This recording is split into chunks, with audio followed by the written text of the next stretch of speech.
All right, today I am going to be installing and demoing Alpha Lab's new D-Feedback plugin, and I just got the hardware in yesterday, so it's time to install this and see how well it works. Now, just to give some context to my environment before I do this install, you can see our PA up there. It is a Tectonic PA, and it is actually hung about 10 feet, maybe 15 feet back from the front edge of the stage. It was put in place when we were doing a lot more orchestral sounding music, but it has become really problematic for vocal mics and speaking mics.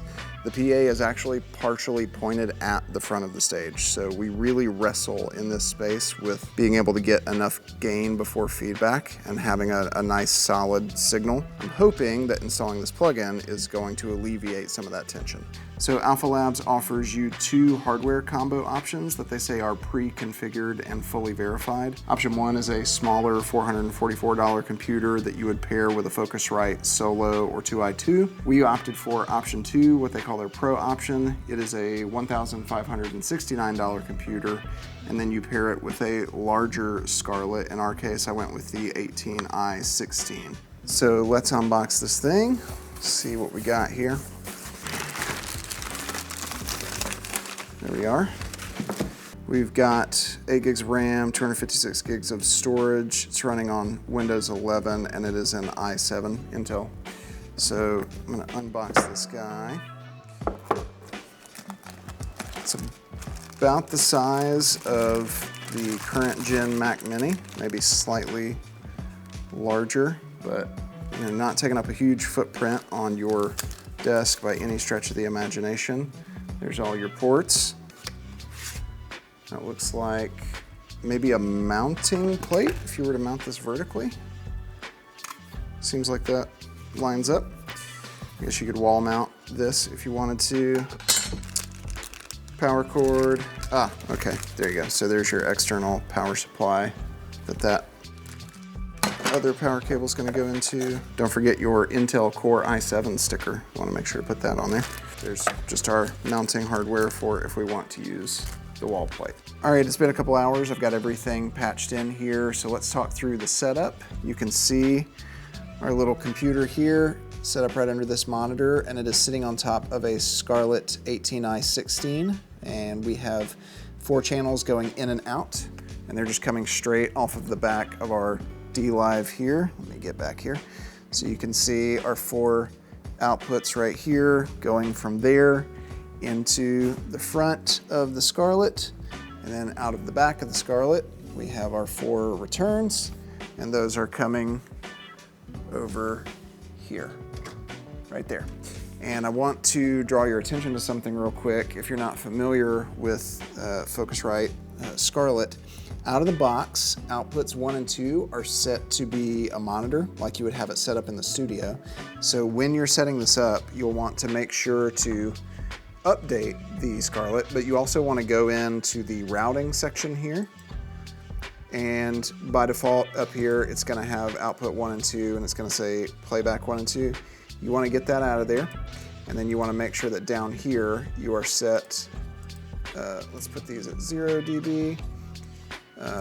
You want to make sure your output 1 and 2 is set to playback 1 and 2, and then output 3 and 4 are patched to playback 3 and 4. Because otherwise you're not going to get all of your channels, so you just want to make sure to do that. And something to keep in mind is that if you leave your Scarlett powered off for an extended period of time, like a few weeks, it can actually forget this routing and you'll need to come in here and reset this. So make sure to do this first thing. Now, Alpha Labs actually recommends that you run this setup with no monitor plugged in, no keyboard, and no mouse. So I actually just have it up for the sake of this video right now. But you can see over here, we've got our VST host running, and it's got 4 instances of D-Feedback.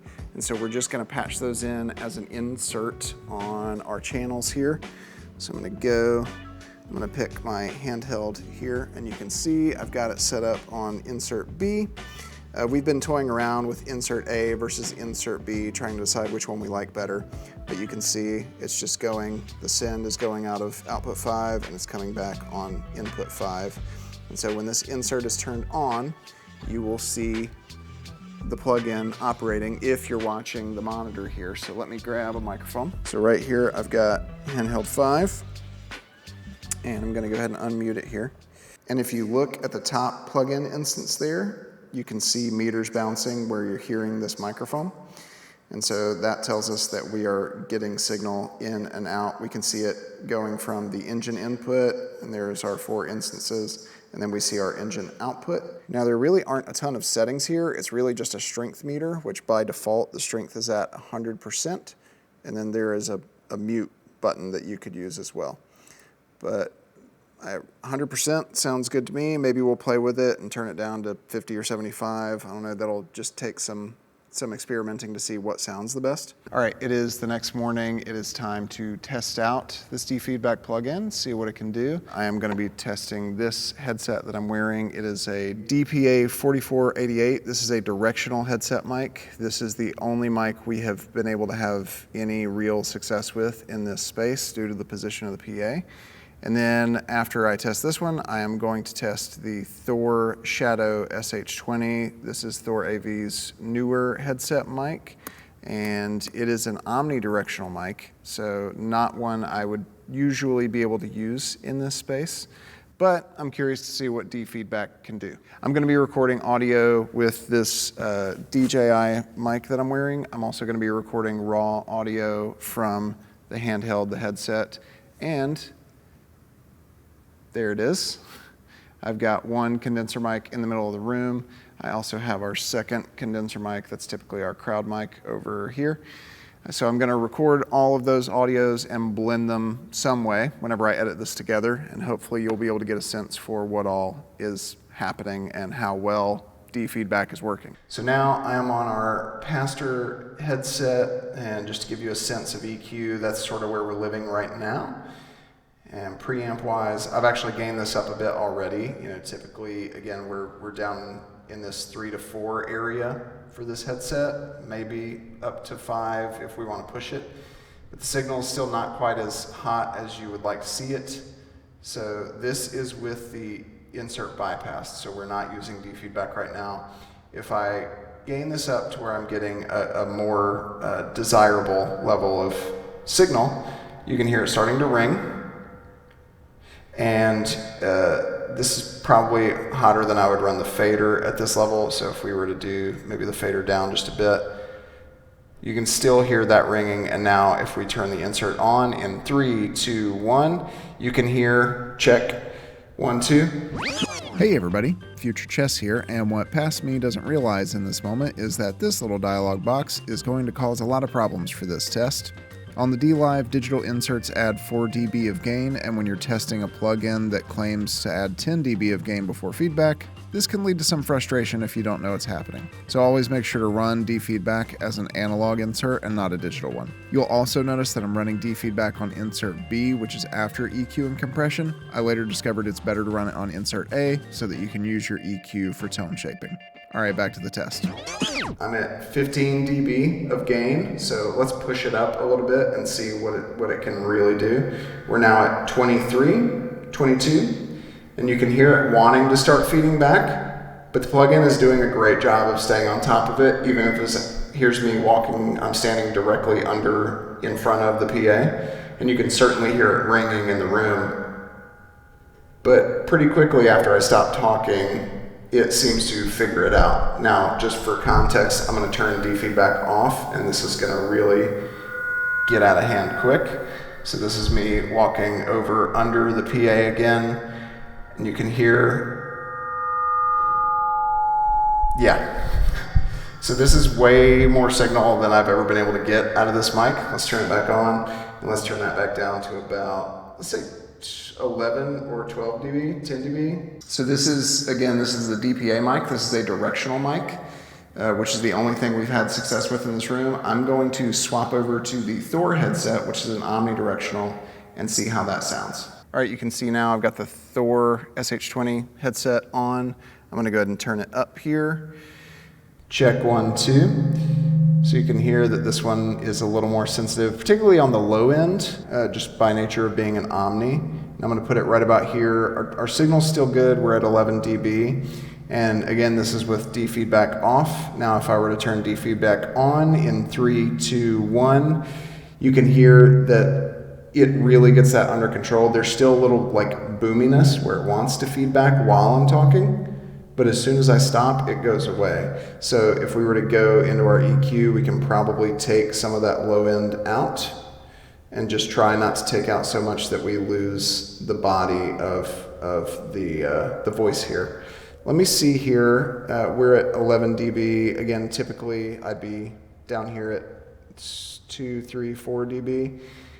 And if I were to push this up a bit, turn this off, you can just hear it's just kind of a not great tone, a little bit of ringing, a little bit of tin can-ness almost from where it's picking up from the PA.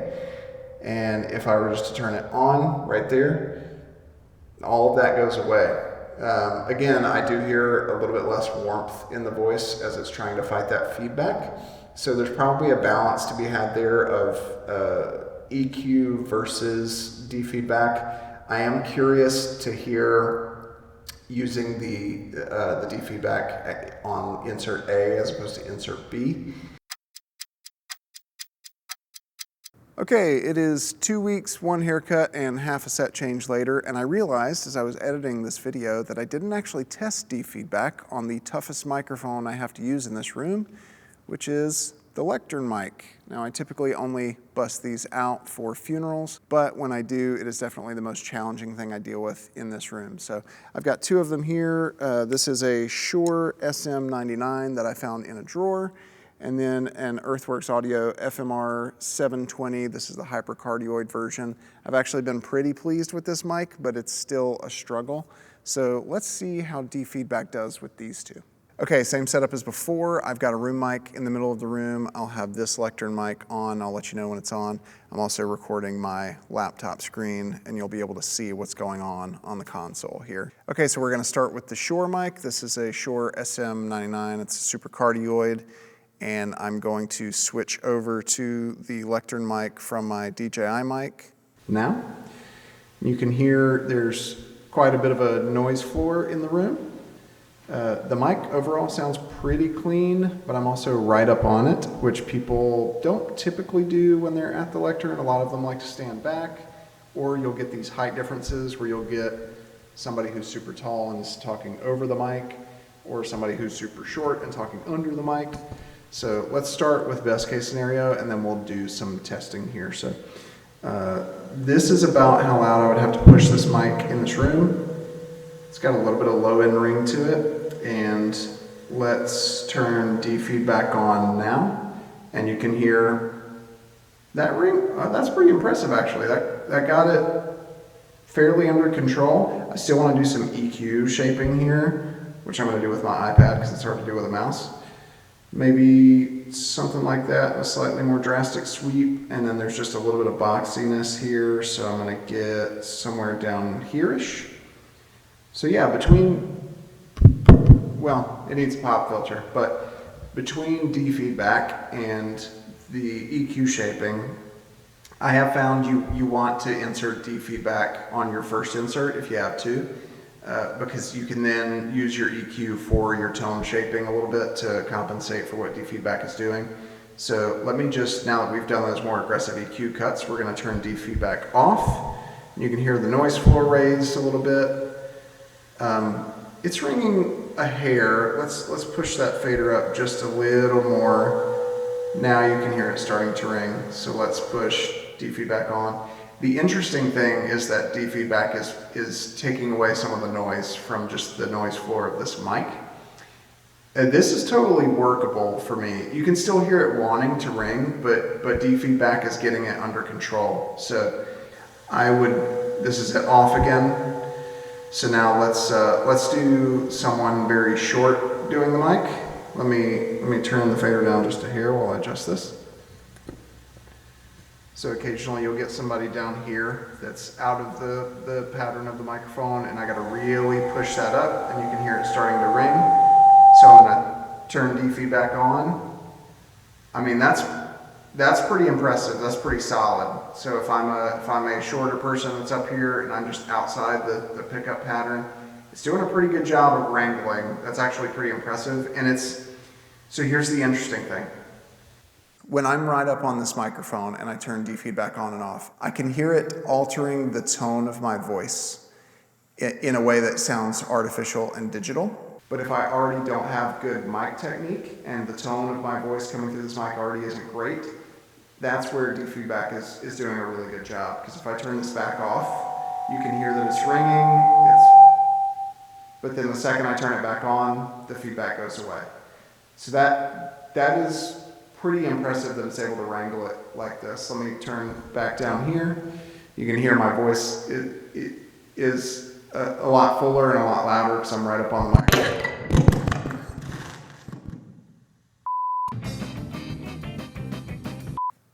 Okay, I've now got the Earthworks mic in place, and I'm going to gain it way down because I know it does not need that much gain.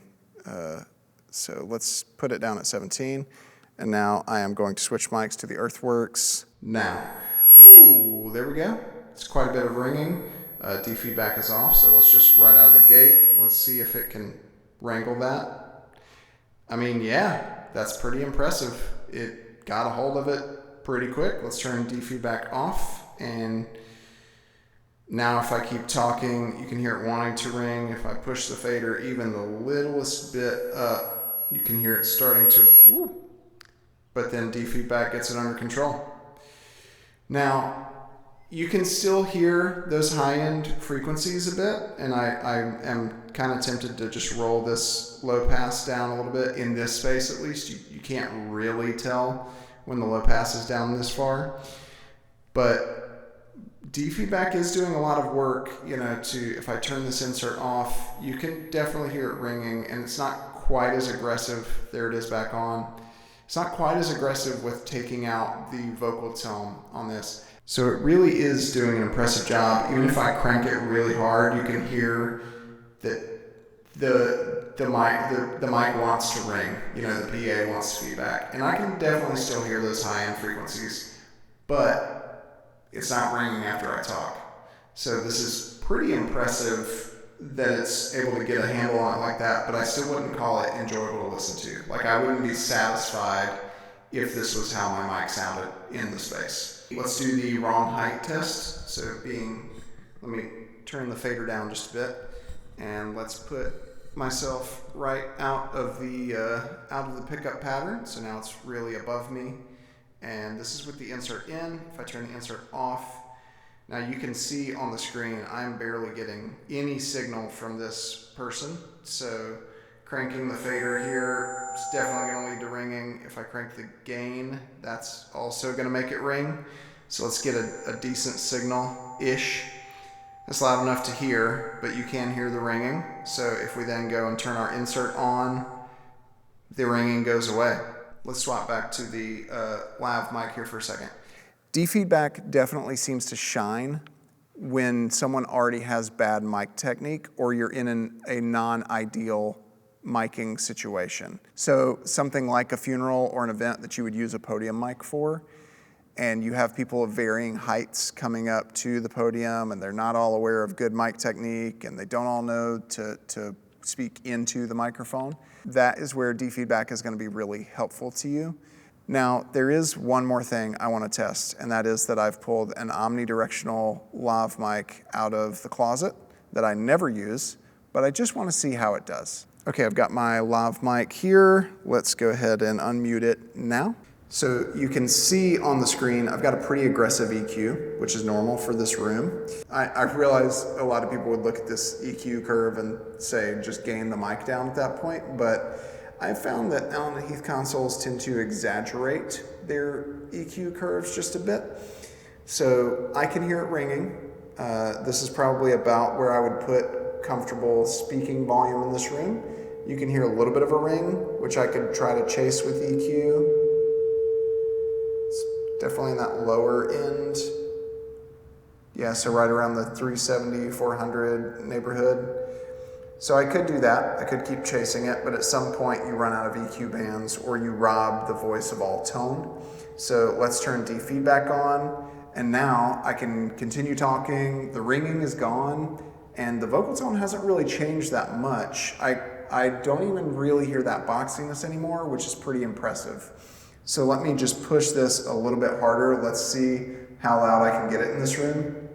That's where you start to hear the high end ringing, which, partially D-feedback isn't causing that. That's just how this PA is. But this is plenty of volume for the space.